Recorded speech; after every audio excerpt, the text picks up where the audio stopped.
Hello. Hello. Welcome to Fire Your Doctor, episode 22. Yes, it is episode 22. Yeah, you might notice that we're wearing a very similar outfit Yes. to episode 21. I can assure you that we do wash our clothing. I can also confess that we do sometimes record more than one episode in a day. That is a confession. We Yeah. will speak the truth. Guilty. But since we're talking about the toxin trap, Yeah. from BPA to brain fog, I put that in for you, alliteration, folks. How toxins hijack your energy, hormones, and immunity. We're getting into the deeper edge of it, the deep end of it. Yeah. Bisphenol. Hey. Yeah. Oh no. Hey. There's the dad joke. Hey, I've been at this too long. I was so going to we're- say, because you were saying we're doing the laundry. We do them in non-toxic soaps. Yeah. Little borax.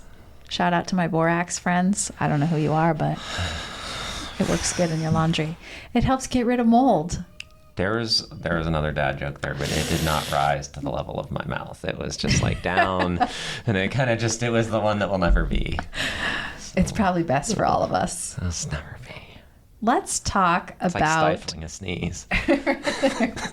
Good job. Good self-control. The futility of healthy switching. What's healthy switching? Well, I got a quote for you. Page 250.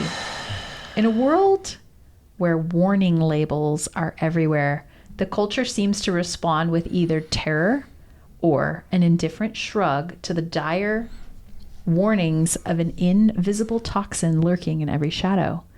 As if running from the inescapable specter of our own shadows, we've switched from cow milk to soy milk to almond milk to oat milk, and from tap water to bottled water to filtered water to distilled water. The only thing constant in this struggle is a growing sense of futility. The spirit of the times is increasingly nihilistic. Nothing's ever organic enough, green enough, or healthy enough. That's true. End And that quote. actually, that touches on something that we will see in our patient population.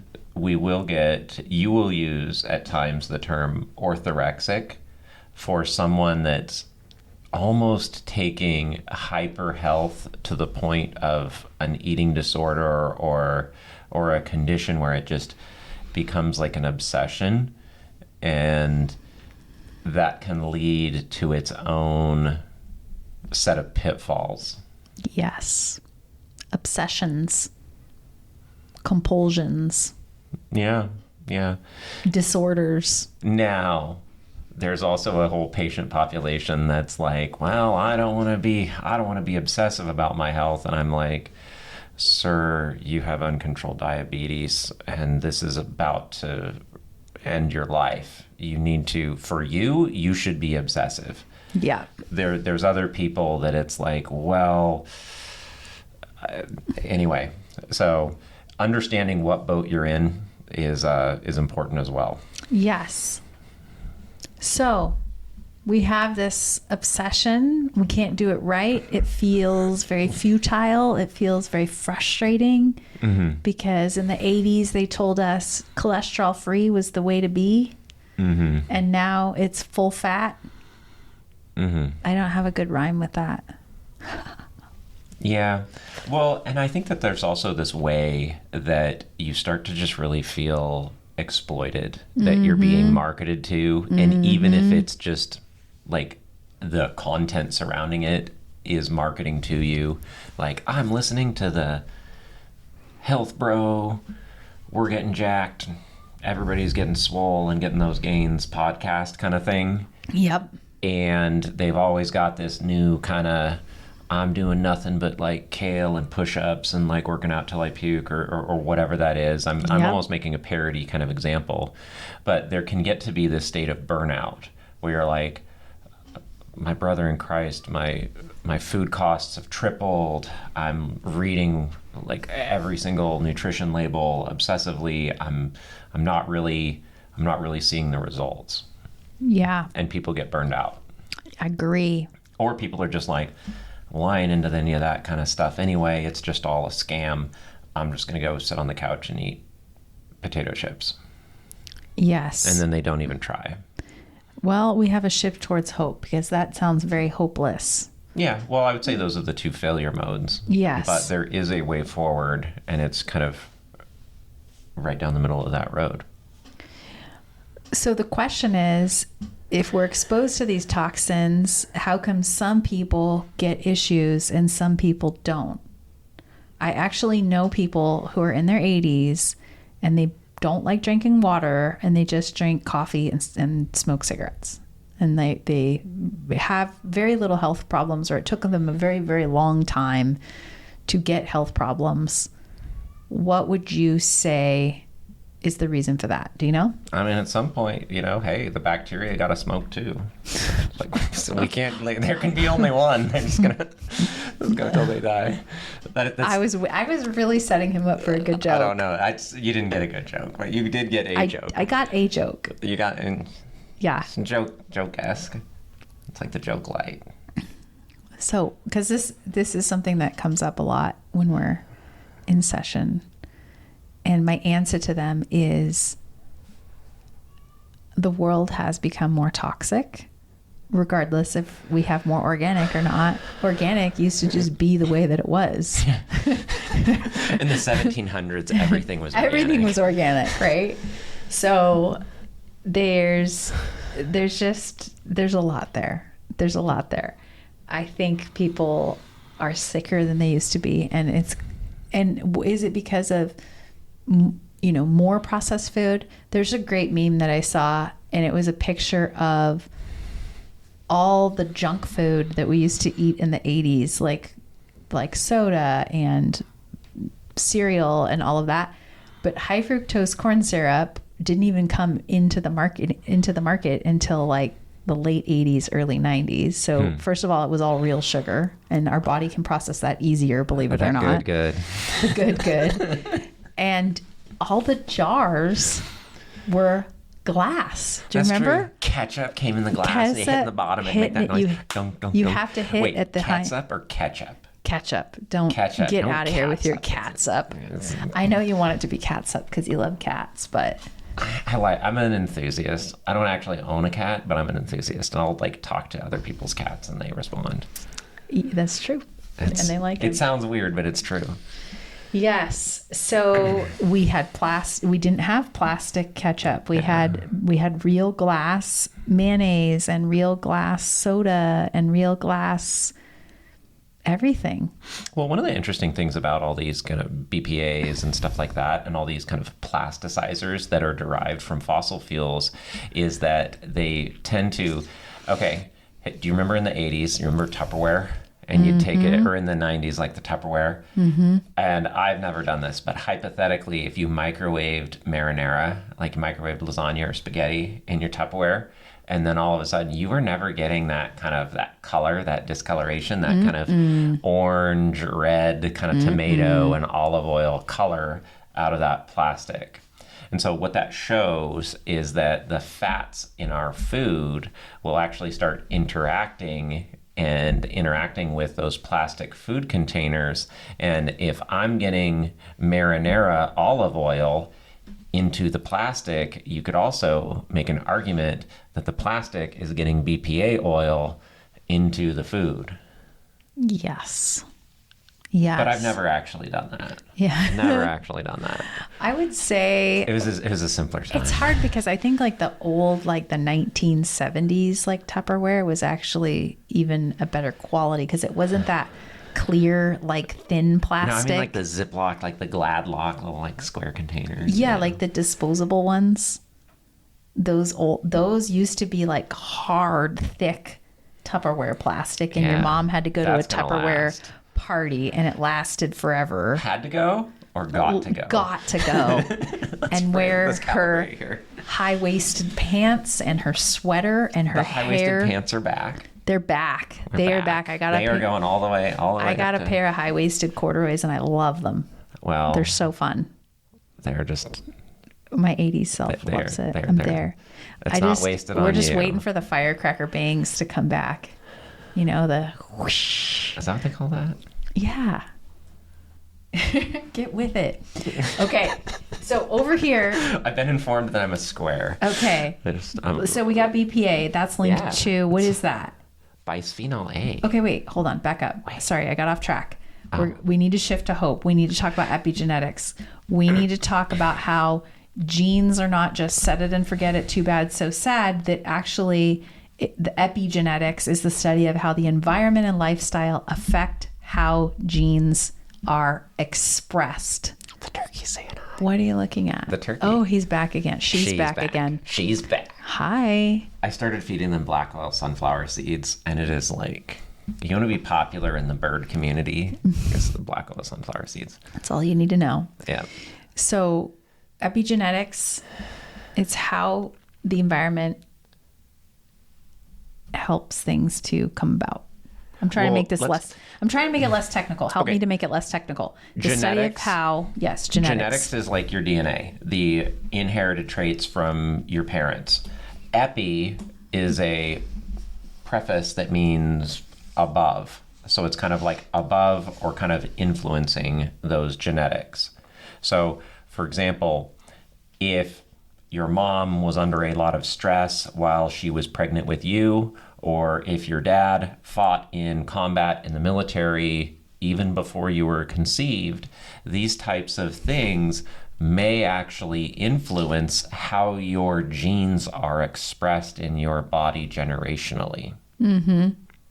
Yeah, I like how you said it in the book. You wrote this section. In contrast, epigenetics discovered that your genes may stay the same, but which of your genes dominate your life is very open to influence. And also, I guess if we look at it like, okay, so let's lay out imagine with me, there's a piano in front of you. All the different notes are whatever. Those are all of your genes. What song are we playing on those? Yeah.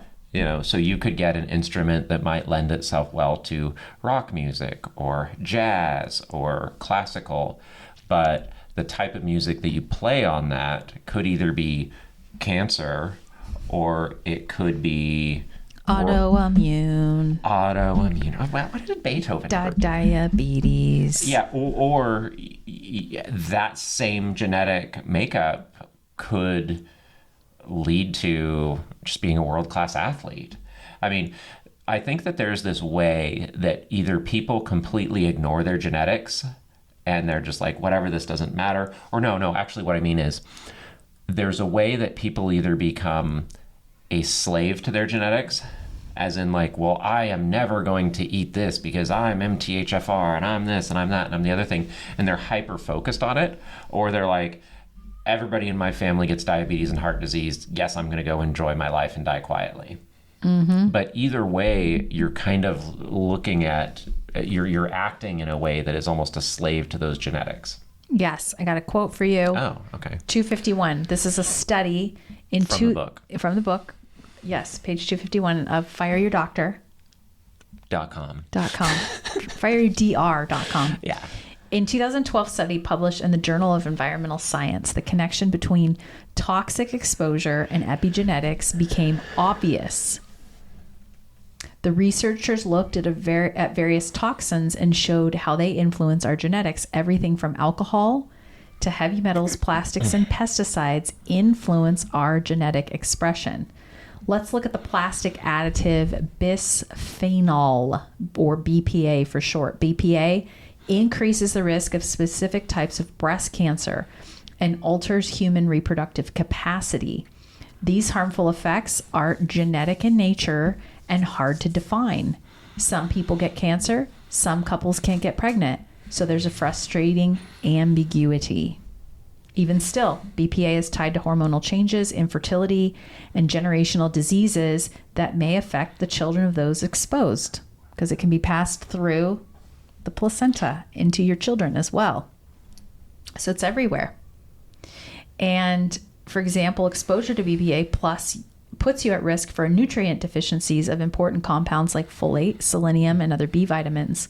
Folate and certain B vitamins are known as methyl donors, speaking of MTHFR, which is why supplementation with these can help counteract the effects of BPA and what it does on fertility and hormonal imbalances that lead to cancer. These substances are critical for the production and replication of DNA. Research is ongoing, but this much is already clear. Although BPA toxicity is subtle, the harm is real and insidious, end quote, and we can go on because there's so much more, right? I think you kind of put a pin in the hope, and then we kind of went right back into BPA. Into the negative. But let's look at this. So we are in this area where, yeah, there's a lot of new toxins, but we also have a lot of new tools. Mm-hmm. So Pioneer Wife, you would not have been able to get IVs with compounds that are shipped in overnight from multiple continents. Yes. Right? But now that's actually on the table. And so that would just be an example of today we have such a wealth of knowledge in terms of diagnostics, in terms of tools, in terms of supplements and things like that. And also activity. Like exercise used to just be called work. Yeah. And if you were a person that was in a low socioeconomic status and kind of like the dark ages, it was just like, no, this is just going to be your life forever until you die. Yeah.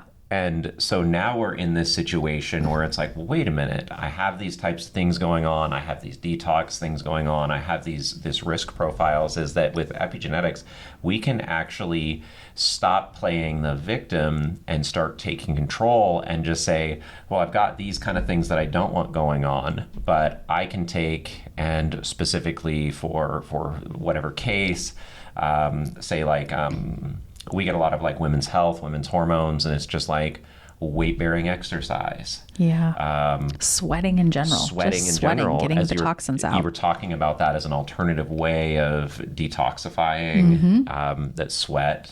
The integumentary system is the largest organ in the body. But and so I would say the hope is that number one, we have a wealth of knowledge that we can access that would not have been available in previous years. And we also have resources that would be unimaginable even for the wealthiest person on earth a few hundred years ago. Agreed. And it goes to this point that if those tools are not being offered by your doctor needs to improve their mindset, because we are so toxic that we need advanced tools to handle some of these things. Sure. Yeah. And, there's even for people that are outside of our coverage area or things like that, there's a lot of these kind of places that are coming up that are offering functional labs and these types of things and stuff like that. Maybe at some point, I think we have a little bit, but how to vet out labs and things like that. But there's really a lot that you can do even through the mail and then just go down to your cash lab. And it's going to cost you a little bit of money, but there's definitely things that you can do to take control and take advantage of the information age that we have to take control of your health and start literally changing how your genes are expressed. Yes. Now, if we're going to go to a biblical principle really quick, just for, sort of a foundation to how should we be treating our body, and what is the standard of the way that we should think about what comes in our system, who hangs out with us, what kinds of things we consume, not just food wise, but maybe even material wise, maybe even the podcast you're listening to, or the songs you're listening to, or are you inner dialogue, how you're talking to others, all of those things matter.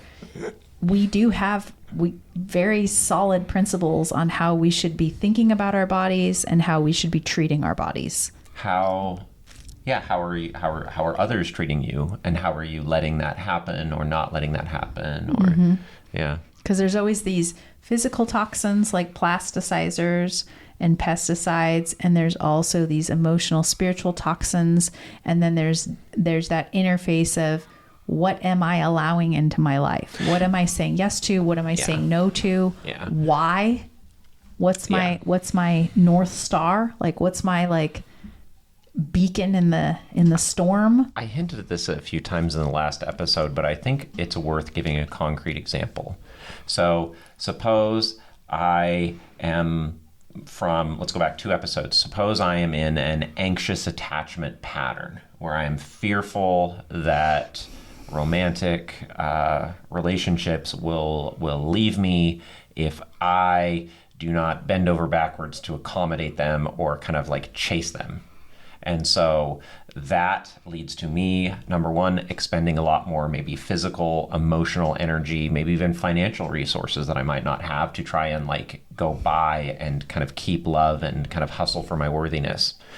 And then I'm constantly still in fear, in that kind of stress, anxiety space of it's never going to be good enough and everybody leaves me, right? So that's going to leave me in that kind of cortisol state. That's going to leave me in a very depleted state. Even though cortisol is an anti-inflammatory, over time, if I'm kind of spending all of my cortisol, that's going to lead to my base level of inflammation very high. Mm-hmm. It's also, if I'm constantly in like kind of anxiety, depression, fear, adrenaline dump, cortisol, then my body, I am training my epigenetics to think in very short-term things, out in the desert or out in a primitive world, being left by a loved one could result in maybe even your physical death. So I am facing life and death every single day, and I am training my epigenetics to think very, very short term. I might not survive today if she doesn't text me back. And I'm giving this very extreme example, but basically this is going to be consuming all of my detox resources. It's going to be raising my inflammation, and my body is going to be in this place where I am potentially even with somebody that doesn't even, if I have to do that just to keep love, maybe this person isn't really loving me back. And so, and not my wife, but it's just in this example. Mm-hmm. And so emotionally, I become this emotional dumping ground where I'm like, oh, don't hit me, please love me. And I'm just taking on all of this negative emotional energy on myself. And that's going to incidentally create a kind of body chemistry that would tend to, you were talking about two people could be exposed to the same chemicals. That would create in me an emotional state leading to a hormonal state, leading to a chemical state that is going to make it much harder for my body to detox. And so I am going to become emotionally toxic, spiritually toxic, but also physically toxic. Yeah. So I don't know if all that makes sense, but it's just kind of a way to describe like what are the mechanics of how emotions and your kind of spiritual state in how you're dealing with the world can have real world outcomes in terms of you are actually physically poisoning yourself by toxic relationships. How would you, Richard Lockwood, you personally find how to make that more balanced in your life? Where would you go to create a foundation of, because what if you grew up in an environment where you weren't taught those things and you didn't really understand what that was, but you knew you didn't like the outcomes of the way your life was going? What would you personally do to try to balance out toxicity in your life, emotional toxicity, or figure out how you were supposed to be treating your body?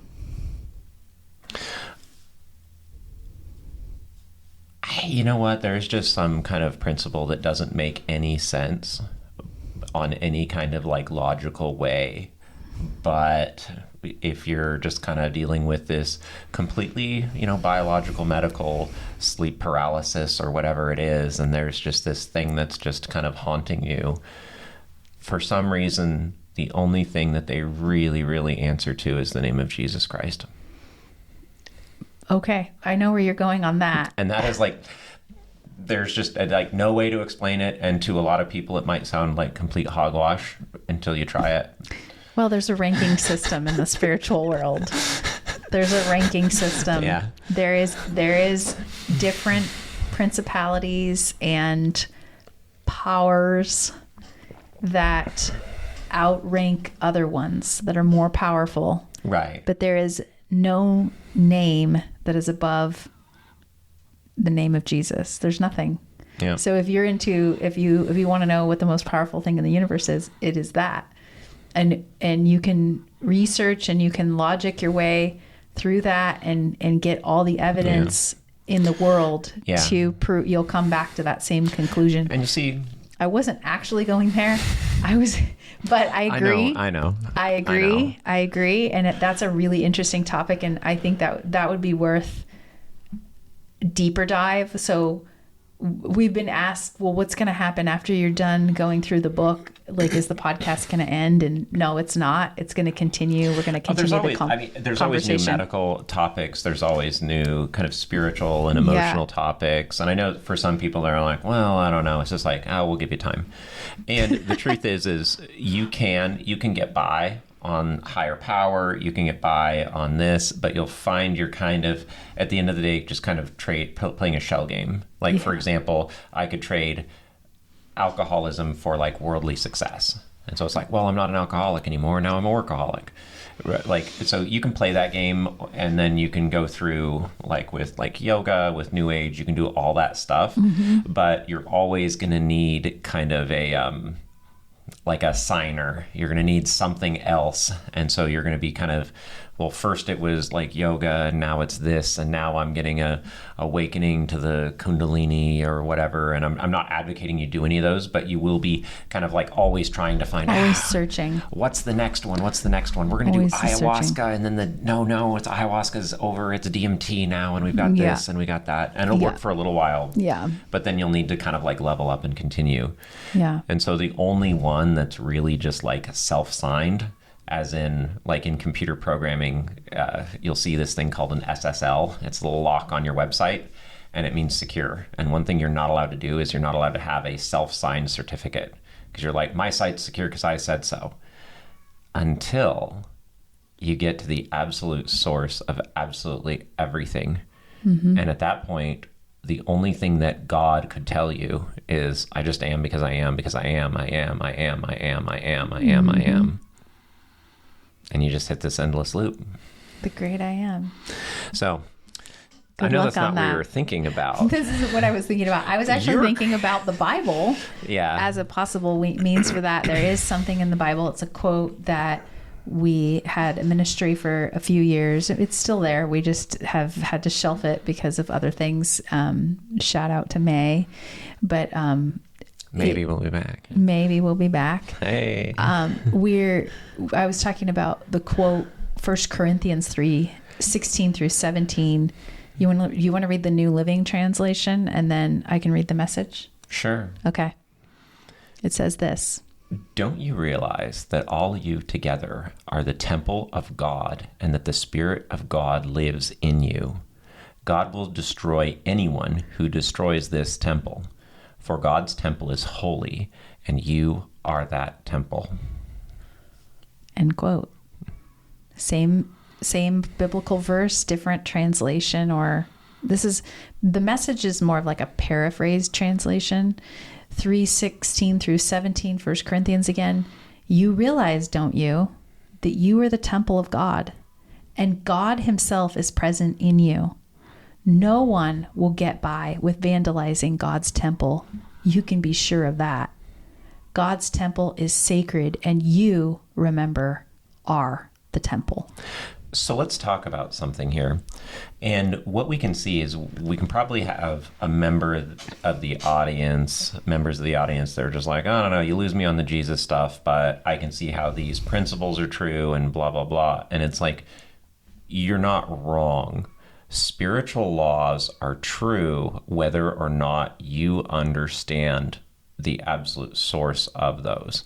So meaning that you will see people out in the world, sometimes very evil people, but they are acting on spiritual truths, and that they are using those. And the more that you are in line with these spiritual truths, the more power you can wield. And so if you want to act in a way where I'm a victim all the time and I'm this and I'm that, and it's everybody else's fault, you are basically giving away your physical power and your spiritual power. And so this is why a lot of that stuff like self-help, like New Age, like a lot of this kind of like people are like, well, I'm doing yoga and New Age and it's kind of working for me. And it's like, yeah, that's because at some level I'm not advocating for those practices, but there are truths in there. And so one of these truths is that whether you are a Christian or not, whether you believe in Jesus or not, as you honor your body, God will honor that honoring, if that makes sense. Yeah, because in this particular case, he's saying this is the place where God will reside, is within your body. It is the temple. Yeah. And to desecrate the temple, meaning to choose anything that's supposed to come into it that's violating it. A desecration would be an intentional or a negligent corruption of something that is supposed to be set apart as holy. And you would usually do that in kind of, honestly, on a spiritual level. A desecration of a temple is, it's kind of a witchcraft practice, that it's like, I'm going to do this desecration so that I can steal something or get some kind of power that I'm not supposed to have, or to manipulate. And so an example in the human body would be, I am feeling sad because I had a bad day at work. So I am going to choose to desecrate my temple by taking a drug to make myself feel good, even though I feel bad. And so that would be a desecration of the temple for your own kind of gain. Another desecration would be to just overtly overeat something that's harming your body. So True. Would one bite of ice cream be harmful? Not usually.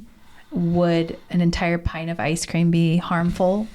Possibly. Would an entire gallon of ice cream be harmful? Yes. And right? especially if it's habitual. Yes. And especially if you already have diabetes, if you already have something going on to where you do not have the bandwidth to deal with that toxin now that feels like it's coming into your body. And I would say that, how do you know if it's just like, hey, you know what? I'm just enjoying my life a little bit here. Things are going great for me. Where I would say the line is in, and this is a biblical thing as well, it's what are the fruit? And this is just like, hey, you know what? You're known by your actions, but I would say even more than that, we are known by our outcomes. And so it's like, somebody might not like me. I know it's hard to believe, but that person might also say, well, I don't know if I like the way he did it, but this outcome, it's like, hey, that's pretty great. And so in the spiritual world, we call that fruit. So it's like, what is the fruit of this thing that's happening? And so it's like, if the fruit of whatever practice you are doing is leading to a negative outcome or a bad outcome, then you could argue that this has gone over into the realm of not just physically unhealthy, but spiritually unhealthy. Hence the name of the podcast, The Toxic Trap. Okay. Here we are, full circle. So going back into, and I love all this. I feel like we could do an entire episode just on this. I think there could be an entire podcast about stuff like this. Yes, totally. Common toxins and their effects. We talked about BPA. Cadmium is also a heavy metal. It can damage the kidney and bones. It's been connected to breast cancer as well. Lead is present even in plants, especially tubers like potatoes, sweet potatoes, root vegetables have a lot of lead in them. Chocolate has a lot of lead in it. What about our girlfriend tobacco? Tobacco has a lot of cadmium in it too. Cadmium, there you go. Yes, but more cadmium than lead, but it can have some. Okay. Flame retardants. This is huge. So there's in the periodic table of elements, there's a column all the way to the right, and it's called halides. In that column are things like iodine, chloride, bromine, fluoride. Those are example of halides. There's really only 2 of those that are used heavily by the body. Chloride is one of them because it's attached to a salt. Okay, so sodium chloride. Okay, it's used. Chlorine, not so much, but chloride, yes. And iodide is used in the form of iodine. But those are not as strong as, say, fluorine and bromine. And bromine is heavily found in things like flame retardants, which is found in new furniture, new carpeting, flooring, woods to a certain extent that have been treated, clothing, like probably when we first got these clothes, before they'd been washed a few times, they had some sort of flame retardant on them. Kids' pajamas is a huge source of flame retardants. It's everywhere. And there's this bromine is basically getting clogged in the body and pushing out and blocking areas where your body is using iodine. And iodine is used by the thyroid gland. It's used by breast tissue. It's used by testicles. It's used by ovaries. It's used That's by... just a way to put that. I know. It's used by the liver. It's used by brains. So brain tissue, heart tissue. It's used all over the place. And so if we don't have enough of that, which, by the way, I won't name the company, but and it's not like they're bad, but the iodized salt company with the little umbrella, that is not a good form of iodine. It will give us enough to maybe help us not get a goiter, which is the growth on the neck that happens when our thyroid gland swells, but it will not prevent some of these things that we're seeing. And wouldn't you know, we're seeing a huge rise in thyroid disorders. Let's actually break that down a little bit. We've spoken elsewhere about things like vitamins that are put into enriched processed foods or processed flours. Mm-hmm. And what you would argue is that the push of the government to provide a baseline of please let these people not die nutrition has led to a very least common denominator in low quality vitamins.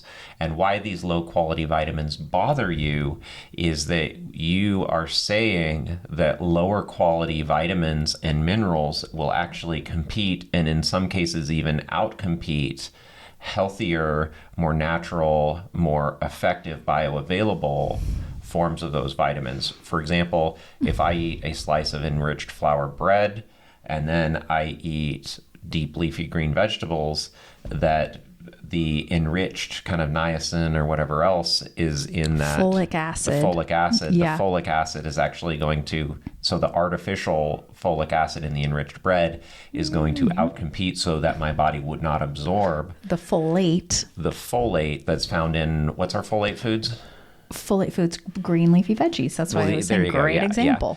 Yeah. So okay, yeah, and so you'll use that, and so the reason is just like, well, hey man, I'm getting some free veggies, or free vitamins. This is awesome, and it's like, well, those low quality vitamins that are and minerals that are forced into these foods that may keep you alive in World War II are creating an artificial floor to where we are not getting these higher quality, more bioavailable forms that are going to lead to better longevity. And this, I'm going to skip forward because this Sure. is a perfect segue to the MTHFR, which everybody knows is very popular these days on Rogan's podcast and Mirthfur, like MTHFR. I don't know. So methyl tetrahydrofolate reductase is what it stands for. Oh. Nobody says that because it's a jumbled mess, but it stands for our ability to methylate, to attach a methyl group to folate, which is vitamin B9, and that is used to make DNA, detox the body, energy production, and a number of things, blood cells, things like that.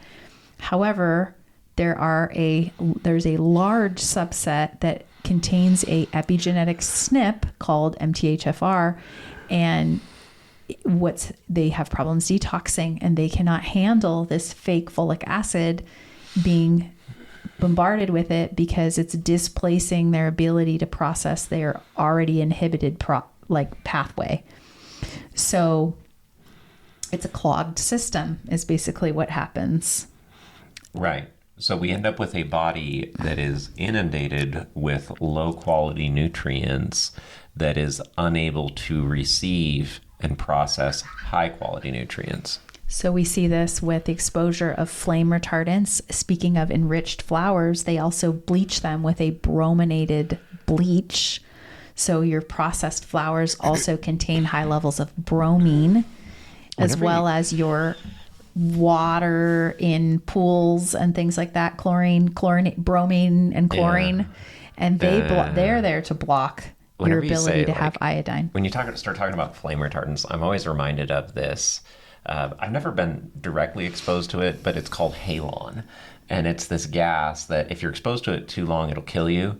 But it's actually used as an industrial flame retardant. And basically the idea is it just kind of displaces all the oxygen in the room so that it'll automatically just like put out a fire, and they'll use it in like race cars, sometimes maybe in like aerospace and stuff like that. Like if your pressurized cabin in your rocket is on fire, spray the halon, and you'll just be like kind of doused in this, or like a dragster, like a top fuel, they'll use halon.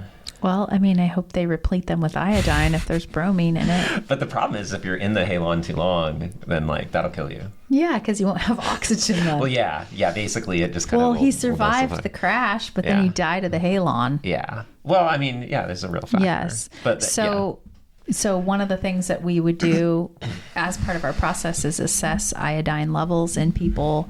All of these need to be assessed. You know, toxins need to be assessed. Nutrient depletion needs to be assessed.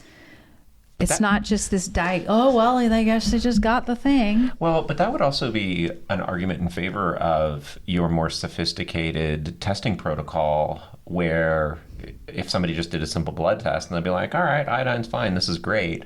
And you're like, where you might be actually looking at how is iodine being metabolized, right? And then how that's metabolized. It's actually in chemistry you might consider, if you're familiar with chromatography, it would be similar to that, where you're actually looking at byproducts, and then from that byproduct, you could kind of see what is actually happening as far as the chemical reaction. You also, if you have a lot of these bromides in the system, or chlorides or fluorides or whatever ides is blocking the iodine, you might also have to flood the system high enough to be able to see how much your body's absorbing of the iodine.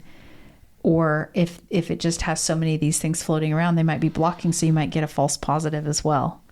Because you're testing to see if the body wants the iodine. Well, it hasn't hit the point where it's flooded the system with enough iodine to displace the other halides, and so therefore you can't see it. You can't actually see how depleted they are in the iodine. Well, I took the iodine test and it looks like I'm fine. Will those like halides and these different things, will those ever get to a level where they would influence or start interfering with, like, say, sodium potassium pumps and things? Yeah, absolutely. Because I'm just thinking like salts, and technically all the ides are... Well, actually what's interesting is one of the ways, as you're detoxing and you flood the system with iodine and it starts pushing out these bromides from the system, you have to actually have the person take higher doses of salt in order to bind the bromide to it. So it goes BRCL, and it uses it to get it out the kidneys. So most of that is taken out of the kidney, through the kidneys. And then so sodium potassium pumps, I mean, that would be more like, say, nerve propagation and then muscle action potentials and things like that, like those kind of gradients. Correct. Yes. Again, when you're doing these kinds of detox, it's best to do them under supervision so that you make sure that you have your correct electrolytes in place in order to handle that. Typically, I can't clean the thyroid out at this level until I've cleaned the other parts of the gut out, the liver pathways. There's an order to things. So we've already done some work and stuff on that. And I know people who go and they grab the the book on iodine and they start doing the iodine detox, and they're sick. They're so sick because none of their other pathways are open. They're completely blocked, and they're like super sick. So most of my patients do really well with it because I've already cleaned out all those other things. Okay. Yeah. So going on, so we talked about that. We talked about how toxins, they can get stored in cells, bones, organs, and the brain when detox systems are overwhelmed. So that's why they're also very difficult to find. You cannot find them in a regular blood test because your body goes, whoa, there's lead in the body. Okay. Get that, hide it in the bones quickly, hide it somewhere so it's not floating around causing all this damage. Okay, so what she's talking about, I'll make an analogy. You get a phone call. Your mother-in-law's coming over in like 15 minutes. It's been a tough week at work, and so the house is a mess, and you're just like, we're throwing all the whatever. I know nobody eats pizza here, but the pizza boxes and the stuff, it's going in the garage. And the dirty clothes are just going in the closet. Hey, welcome in.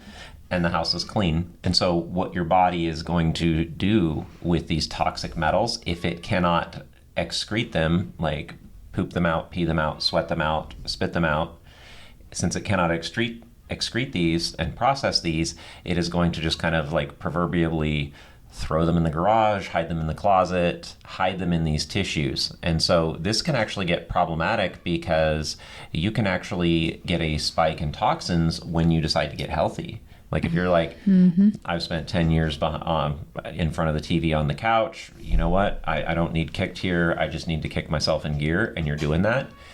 God bless you. You're doing the Lord's work, and it's difficult, and we respect you.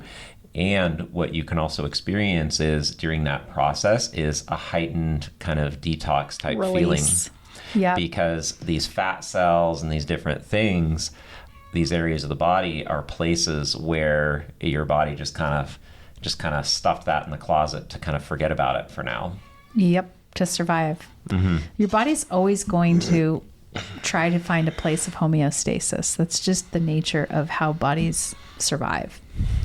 Yes. One more epigenetic snip I want to talk about is actually one that is for all of my very sensitive smellers or people who have a really hard time going into rooms that smell a certain way or smelling fragrances, perfumes, what we would call very highly sensitive to environmental toxins. I don't know anyone like that. It's you. It's me. Okay. This SNP is called GST. There's another one called GPX. These are enzyme systems that help to make your body's natural glutathione that helps to take things out of the body. You're very sensitive to glutathione. I am. Sorry, I divulged like medical information about you. I'm sorry. They're critical for detoxification. That's because I have a blocked sulfonation pathway as well. Hence molybdenum, my friends. Okay, we've been doing that lately. Yes, it's been good. Okay, so the GTX, GPX, I always say these are the people that when they were living in the tribal communities, they sent them into the land first to make sure it wasn't poison. And they'd walk into the land and they'd turn to the tribal leader and they'd be like, nope, we can't stay here. This is not good. Or as we like to say, guinea pigs. Yes. And what's really cool is if they listen to that instinct, they are less likely to get things like cancer because they are so sensitive to them and they react. They truly are the canary in the coal mine, the little bird that chirps right before the coal miners are going to breathe in the carbon monoxide. So what you're saying is that there's actually a utility and a benefit in a societal level to have a certain amount of the population that is very sensitive to chemicals, very sensitive to smells. So you might be able to just kind of taste this food and just be like, no, fam. No good. Nope, you don't want this. I'm that person in the house, like I can smell the rotten, like I'm like, nope, done, it's gone. At the neighbors. Oh my gosh, when I was pregnant, it was really bad. But very protective because I never took anything while I was pregnant with the kids. So supposedly they're more healthy. You took a piece of my heart. That's true. Okay, diseases related to toxins. Toxins. Okay, some diseases that you might think of that are related to toxin accumulation. Cancer. I don't think infertility is a disease, but I would say a disorder. It's a condition, yeah. Condition, nutrient deficiencies, lowered immune function, inflammation, diabetes, hormone disruption, and our favorite, autoimmune diseases. Let's actually pause for a minute. You mentioned, I think in the last episode, and you're hinting at it now, this cluster of symptoms that can manifest in many different ways, but it can all kind of be traced back to toxic exposure. And a general class of that might be described as, say, like endocrine disruptors. Yes. Meaning that the same endocrine disruption that causes your metabolism to slow and now it's hard to lose weight and you're like, I swear, doctor, I'm working out. I swear I've been off the sweets. I'm still not really losing weight. My energy levels haven't improved. I'm trying to work out. I can't get pregnant. I can't lose weight. I can't do anything. And it's like this same hormone balance that is needed for proper feminine cycles, for healthy masculine testosterone, healthy sperm production, all of this stuff, those are also needed for metabolism. Well, absolutely. And many other things. And we've talked... looking at the cluster of symptoms that we get. Well, and it's the reason why you can't just, hey, person has low estrogen or progesterone, just start bombarding them with levels like just, hey, here you go, here's some replacement. Let's give them more progesterone. Or man is low in testosterone. Here you go. Here's your weekly testosterone shots. Like, it doesn't Yeah. work that way. Those all still have to be processed by the liver. They all still have to be processed by the body in some way. And if the body's like, I can't even get rid of the old junky hormones, let alone this new stuff you're putting in, you're going to feel great for a couple weeks, and then you're just going to feel not great. Yeah. Or you end up in that kind of drug cycle where you're having to crank up your dosages. Well, now I need this to clear this, to do Right. this. So that Well, biohacking. and I think that's the same thing, that you're just like, this person's depressed, this person can't get pregnant, and this person can't lose weight. Those could all be symptoms of a dysregulated, or shall we say, a disrupted endocrine system. Yes. If you go on our Terrain Instagram, I wrote an article for a blog on just that, the hidden causes of weight gain related to toxicity and accumulation of toxins. It's a really good article. Check it out on our Terrain Wellness Instagram. Okay. So going Don't back. go on Instagram though. You'll need to detox from that. Yeah, that's another detox. Okay. We're going to talk about a case study. This Yeah. case study we talked about in the book. Her name is Lorraine, which is protected information. It's not her real name, but severe brain fog and cognitive decline. She was only in her 50s and really thought she was losing her mental faculties that early. And I said, probably not, but let's check.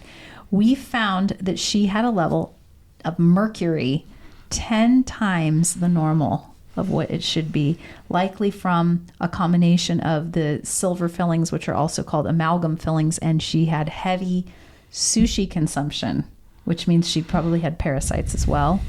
And we did some detoxification on her.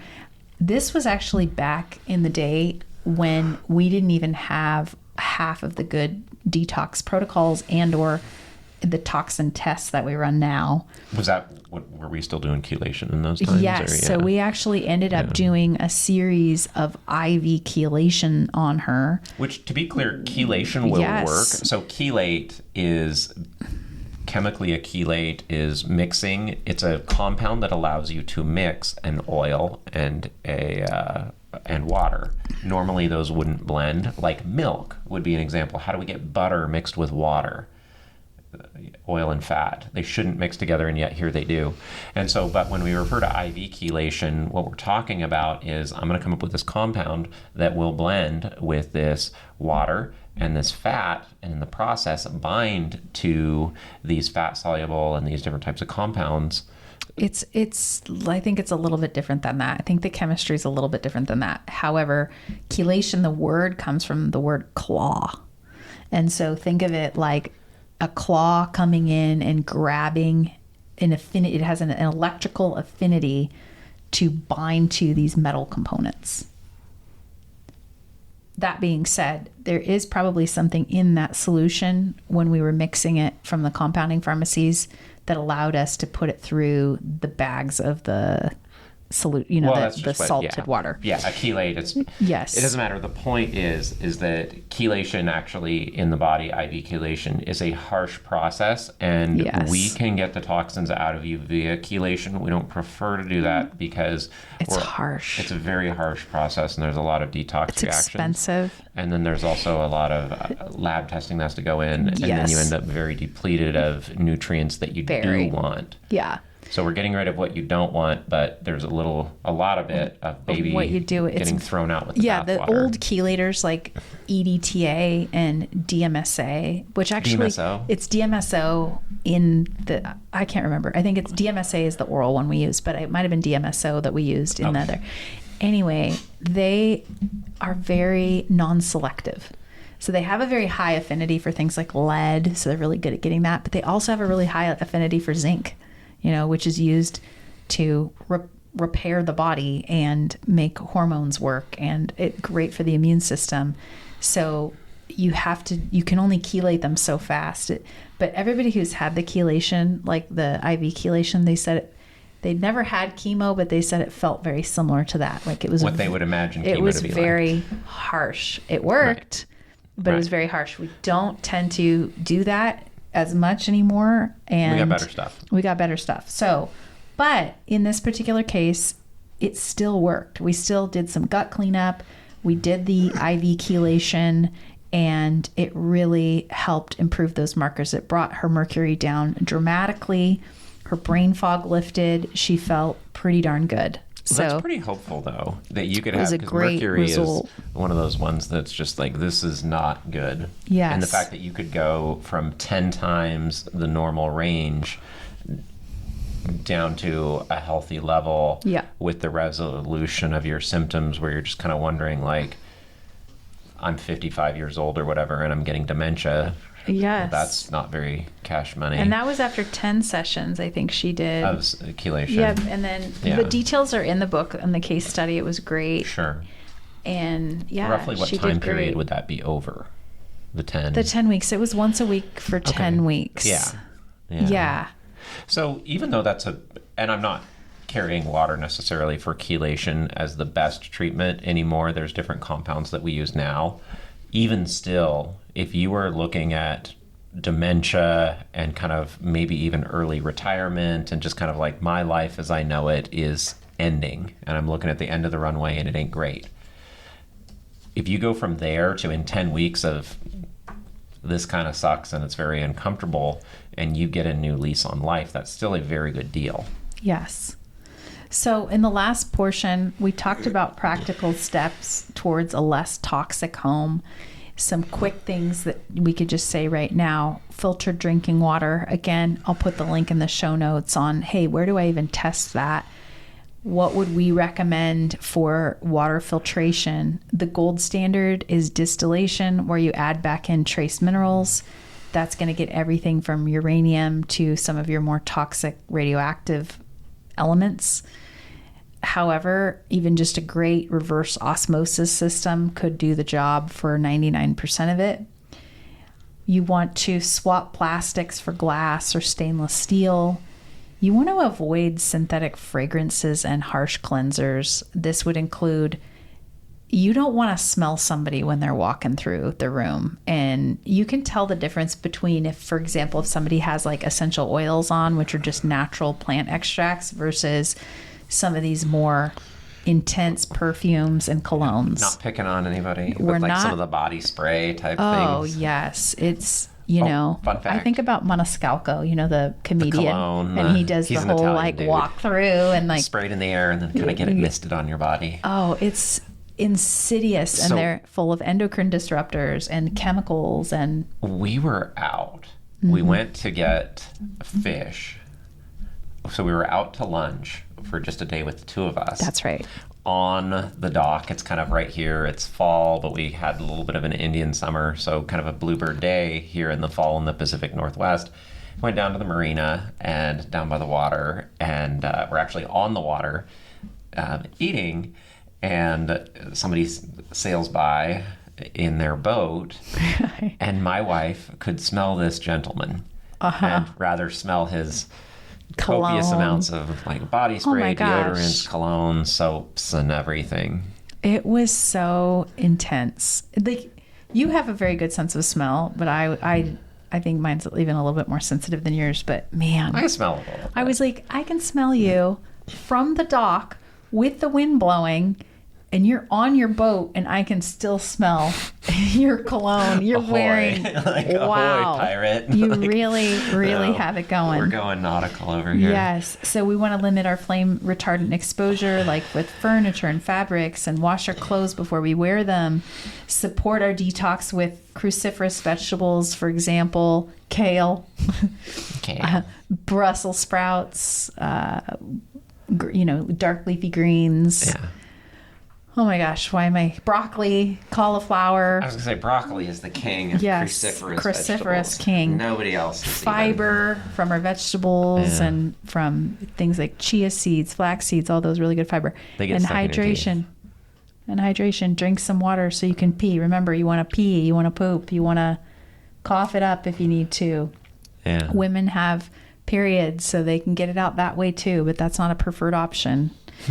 So I want to point you to, and I'll put this up here, we have if you go to fireyourdr.com and you go to the bottom of the page, click the Get Your Toxic Toolkit handout. It's an awesome, I think it's like a 12 or 15 page handout on products we love, what to think about it, I went room by room. So I'd be like, okay, in the kitchen, here's toxins that could be in the kitchen. Here's options to replace different toxins for the kitchen. Here's cleaning products I love. Here's ideas for this. It took me forever, maybe even 5 ever, as you would say. You always say that to the kids.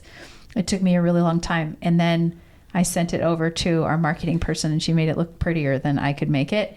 But it's really cool, actually. And so if you want that free in exchange for your email, we will give you the Toxic Tool Kit download, which is a cool little gift. Then we'll have your email. And we won't harass you with lame things, okay? Because we're really busy and I don't have time to send that many We emails. don't even, no, I've been sending out more emails. I mean, a little it's been bit. good. No, I'm just It's been saying good. it's not one of those things like Yeah. this week at Terrain. It's like, no, we got enough work. We got Yes, enough sir. Okay. Toxins don't just contaminate our bodies, they poison the land too. Yet God's word reminds us that creation belongs to him and he offers redemption for both his people and his earth. This is from the Old Testament, Leviticus 25, 23 to 24, and this is the NIV version. The land cannot be sold permanently because the land is mine. This is the Lord speaking. And you reside in my land as foreigners and strangers. Throughout the land that you hold, you must provide for the redemption of the land. We are stewards, not owners. Just as we clear toxins from our bodies, we are called to care for and redeem the land entrusted to us. That could be a metaphor of the actual land itself or the land that is your temple, aka your body. Yeah. Healing requires both cleansing and stewardship. Yeah. There's this way. Amen. Yeah. I love that. There's this way that we are. I like that we're just kind of renting our body. Mm-hmm. Like we don't get to keep it. Ultimately, our body, our soul, our spirit, all of that goes back to the land back to God and back to God. And back from Our dust body you were goes to made, the land. Yep. and dust you will return. Yeah. And so the idea is we need to redeem our time, and so we need to take this time that is kind of passing through, and this body that is passing through, and that is temporary, and we need to be stewarding that and trading that for things that will last. Amen to that. And that helps us to make the decision, I think, ultimately. Yeah. Yeah. I like this. Are we there? We're there. We are landed on the plane. Oh, We've wow. done the toxin chapter. It was a good landing. It wasn't like one of those like bam slam landings Yeah. that you get at the end. You know, it was just that sweet, just like Glide in. glide in. Yeah, I mean, if I'm on I've been on flights where it's like, that's a hurricane out there, don't fly to me. And it's just like, let's just smack that thing down on the ground and just get it stopped. Yeah. Like, I walked off the plane under my own power. I'm happy. But, Yeah. but there is something So, to that butter. just that smooth butter. butter smooth landing. That's Yeah, what we want. That's good. They're using ground effect, which is a change in Okay. lift All right, nerd alert. on the wing when it's in proximity to the ground. I like engineering. The shock wave of the air reflects off the ground. Okay. It's fun. Good. All right. Well, thank you for joining us on this episode. We'll see you next time on Fire Your Doctor. All right. Thank you. Bye.